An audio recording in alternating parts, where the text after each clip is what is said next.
महिलाएं, बहनें, भाई, सभी को राम राम।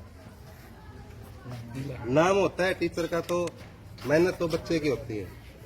और थोड़ा सा अगर इसकी मेहनत पे मैं प्रकाश डाल लूं थोड़ा सा, क्योंकि ये नहीं है कि मेरे गांव से थी इसलिए मुझे ज्यादा ध्यान था। बैच में 70-80 बच्चे होते हैं तो ध्यान सभी की तरफ ही होता है, लेकिन कुछ इंसिडेंट्स ऐसे होते हैं जो सारी जिंदगी याद रहते हैं। उस समय की बात थी, 11th क्लास में जींद गए थे, मेरे पास विजेंद्र जी का फोन आया, भाई नंदा ज्यादा बीमार है। गुड़िया मेरे पास ट्यूशन पढ़ती थी, तो घर पे गए। वास्तव में उस टाइम नन्ना बीमार भी गाना था। एक के बाद कही थी, भाई नवीन ध्यान रखिए बिटिया का। तो उस टाइम मैंने एक के बात बोली थी, भाई ये आपकी बेटी नहीं है, या मेरी भी बेटी है। और गांव से कोई बच्चा आता है, कोई भी माँ बाप, किसी का भी बच्चा आता है गांव से, तो एक एक्स्ट्रा जिम्मेवारी क्या होती है उस बच्चे के ऊपर। वो बच्चा अगर नहीं बना तो वो मेरा नाम खराब नहीं होता, वो फादर साहब का नाम खराब होता है। वो कहेंगे इसका बाबू इतना बढ़िया मास्टर था, ये बालक ने हमारा बालक नहीं पढ़ाया। तो जो गांव के बच्चे होते हैं उनके ऊपर एक एक्स्ट्रा जिम्मेवारी होती है। और रही बात इस बिटिया के हार्डवर्क की, तो क्या करें कि ऊत के पा पालने में दिख जा रहे हैं। जब पहली बार मैंने इसका टेस्ट देखा, इसकी जो राइटिंग थी, मतलब वास्तव में इसके ऊपर जो पहले इसकी मम्मी ने, इसके पापा ने जो काम कर रखा था वो काबिले तारीफ है। सिर्फ आज ये बिटिया का जो सक्सेस है वो हर किसी को दिखता है, लेकिन इसके पीछे इसके पापा की और स्पेशली इसकी मम्मी की जो पिछले 15 साल की हार्डवर्क है वो हमें दिखाई नहीं देती। तो मैं तो सबसे ज्यादा इसकी सफलता में इसकी मम्मी का हाथ मानता हूं, जो एक साइड से परिवार को भी संभाला और एक साइड से बच्चों की पढ़ाई को भी संभाला। और दूसरी बात, ऐसा नहीं है कि ये मेरी तो तुम्हें बेटी भी है, फेवरेट स्टूडेंट भी है, ऐसा नहीं है। सभी ही टीचर की फेवरेट है। जो भी जिस भी टीचर ने इसको पढ़ाया सभी बोलते थे कि बड़ी डिसेंट लड़की है।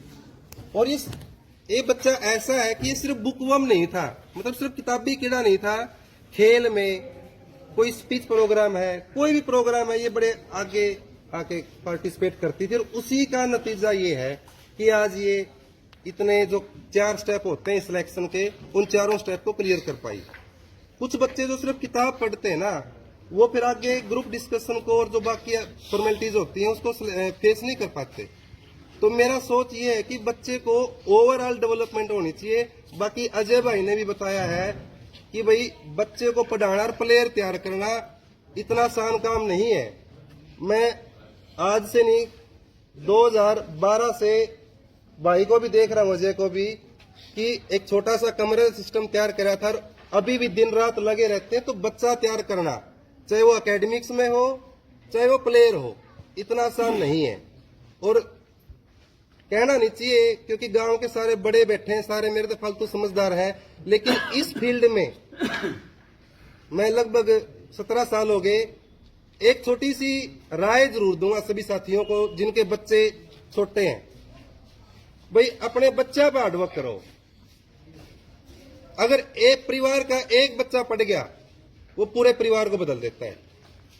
परिवार के एक बच्चा भी अगर आगे निकल गया ना आपकी मेहनत से, खेत में 1 घंटा कम कमा लो, लेकिन बच्चे पे 1 घंटा एक्स्ट्रा काम करना चाहिए। ऐसे ऐसे एग्जाम्पल मैंने आपके गांव से ही देखे हैं। एक साथी है, खेती करता है, अपने बच्चों को जींद लेके जाएगा और जींद से वापस लाएगा सिर्फ पढ़ाने के लिए। और अगर वो ऐसे ही करता रहा तो कहते हैं भगवान देखता है, उस माँ बाप के हार्डवर्क को भी देख रहा है, उस बच्चे के हार्डवर्क को भी देख रहा है, तो सफलता जरूर मिलेगी। 9वीं से 12वीं अगर बच्चा ईमानदारी से काम कर ले, पेरेंट्स ईमानदारी से काम करें, उसके ऊपर टीचर ईमानदारी से काम करें, तो सफलता जरूर मिल जाती है। और मैं एक बात और बताऊंगा, अब गांवों के जो सरकारी स्कूल हैं उनका स्तर सुधरा है, पहले से सुधार है। आप गांव के सरकारी स्कूल में आके देखोगे तो टीचर्स भी अब क्वालिफाइड और काम कर रहे हैं। तो जरूर कई बार क्या होता है कि अपने सरकारी अस्पताल में कह रहा बहुत बढ़िया डॉक्टर आ रहा है, वापस पर दवाई लेने कौन जावा। वो एक काम हो रहा है, अपने स्कूलों में बहुत अच्छे टीचर आए हुए हैं तो उनकी सुविधाएं लेनी चाहिए। और एक साथी ने और भी बताया कि भाई गांव में लाइब्रेरी, कई बार जब बैठते हैं गांव के मौजूद साथियों के साथ, बहुत साथी हमारे सीनियर हैं, जब भी मिलते हैं तो हम यही कहते हैं भाई गांव के लिए जो स्पोर्ट की जरूरत है एजुकेशन डिपार्टमेंट में किसी प्रकार की, उसके लिए मना नहीं है। लाइब्रेरी अगर हो सकती है जरूर सेटल करें, जितना सहयोग होगा जरूर करेंगे। और रही बात, इतना मैं विश्वास दिलाता हूं गांव के व्यक्तियों को, जो मेरा सब्जेक्ट है जितना मुझसे हो पाएगा मैं गांव के लोगों को फ्री ऑफ कॉस्ट संडे को 1 घंटा 2 घंटा अपनी सेवाएं भी दूंगा, और अपने जैसे जो दूसरे एक्सपर्ट साथी हैं उनको भी साथ लेके सेवा दिलवाने के लिए तैयार बैठा हूं फ्री ऑफ कॉस्ट।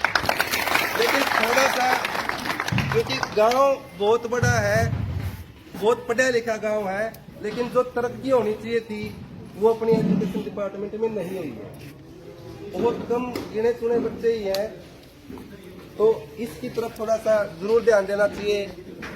बहुत बच्चे ऐसे हैं जो अगर 9th to 12th ठीक पढ़ते हैं तो बिल्कुल NIT में भी गए हैं, IIT भी गए हैं, बहुत सारे डॉक्टर भी बने हैं, तो आपके परिवारों में से ही निकल गए। तो ज्यादा मैं नहीं बोलूंगा। स्पेशली कहते हैं कि इसकी हार्डवर्क और इसके पेरेंट्स की हार्डवर्क का श्रेय लेने का मुझे कोई हक नहीं है, मैंने अपनी ड्यूटी की है। तो मैं स्पेशली इस ग्रेट अचीवमेंट के लिए टुन्नू बिटिया का बहुत बहुत धन्यवाद करूंगा कि इसने कहीं ना कहीं हमारा नाम भी ऊंचा करने में सहयोग किया है। और रही बात, इसने जो 2 साल जितना हार्डवर्क किया वो मेरी आंखों के आगे है। वो मुझे पता है कि भाई घर के हालात कैसे थे, और फिर भी ये बिटिया इतना काम करती थी। और मेरी सिर्फ एक ही ड्यूटी थी, पढ़ने को तो बच्चा कहीं से ही पढ़ सकता है। मैं हमेशा एक ही बात सोचता हूँ, बच्चे को पढ़ाने से ज्यादा आज के टाइम स्पोर्ट की जरूरत है, उसको केयर की जरूरत है।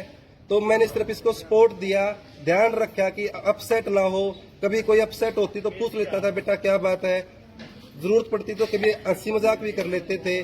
तो आज ये है कि जब इसका सिलेक्शन हुआ तो सबसे पहले फोन आता है, सर मेरा सिलेक्शन हो गया। नन्ना भाई का फोन आवा, भाई नवीन धन्यवाद मुझे इसकी मम्मी को बोल जिसने बहुत ज्यादा मेहनत की। Thank you. गांव के सभी व्यक्तियों का धन्यवाद।